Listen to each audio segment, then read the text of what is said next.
downward, it was the image of an eagle swooping down upon the land, the biblical sign of national judgment, and the image given in the very scripture appointed to be read throughout the city just days before the calamity.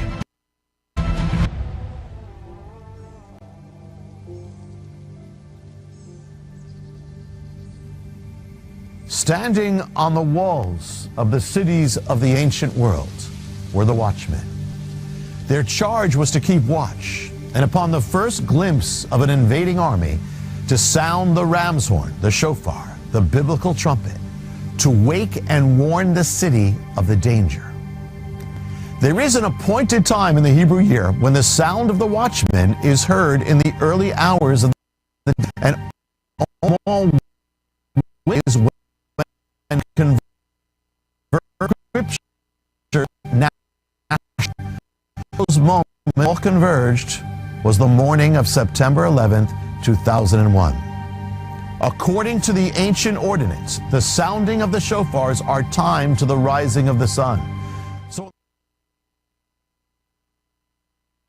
warned the ancient city that the enemy was coming to attack it, began sounding on American soil, and specifically in the nation's northeast coast. It began sounding first in Portland, Maine, at approximately 5:45 a.m. At 5:45 a.m., the first terrorists of 9/11 were in Portland, Maine, at the airport, heading to the gate to begin their mission.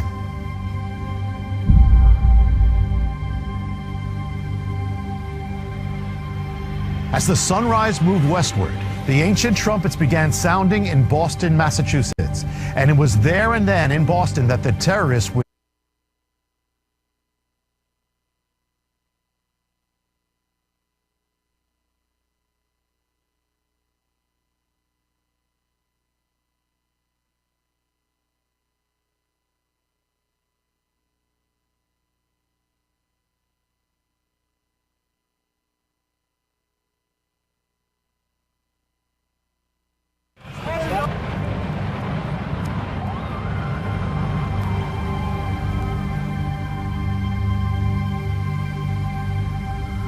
And as the sun continued its rising, the watchman alarm began to sound in Washington, D.C., the last site of destruction.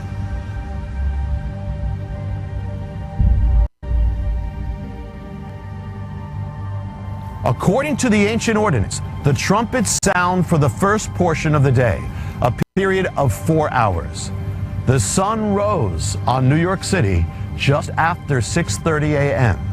That means the time of the watchman's warning in New York City ended just around 10:30 a.m. The last major event of destruction of 9/11 came when the last of the Twin Towers collapsed to the earth.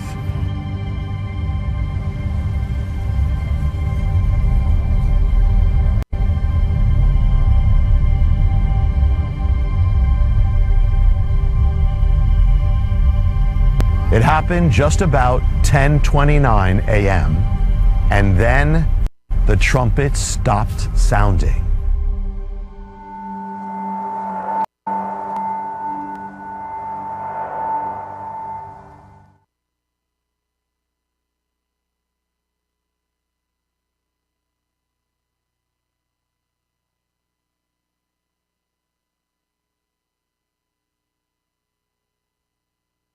When the Defense Department had no idea, when the nation's intelligence agencies were caught unaware, and when the world's most sophisticated early warning system had failed to discern the danger, the ancient biblical alarm that warned cities of the enemy's approach began sounding in every city to which the enemy would come. And yet the warning was never heeded. And what does it mean? Before judgment falls on a nation, God sends warning to that nation. The trumpets were a sign to a nation that has been warned of judgment but refuses to listen. And so in the end, what is it that will befall such a nation?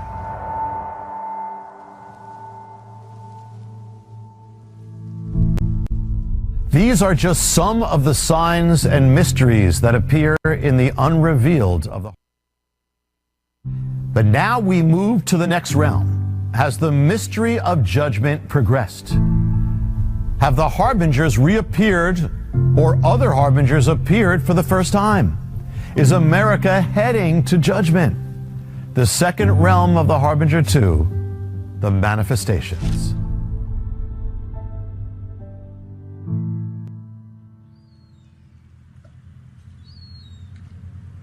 In the Harbinger 2, the man, Noriel, sets out to seek the meaning of an image given to him on a clay seal. The search leads him to the coast of Massachusetts.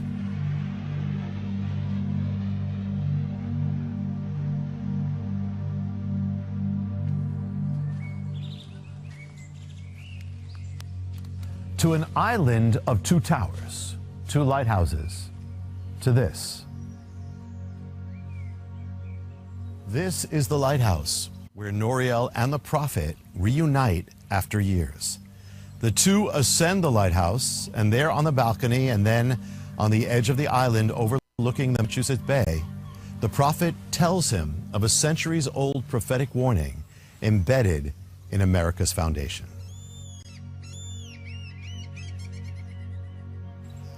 This is Massachusetts Bay. It was here that some of the most critical pillars of America's foundation were laid, first by the Pilgrims and then the Puritans. If George Washington has been called the father of the nation, it was a man who sailed through this bay from England who's been called its grandfather, John Winthrop.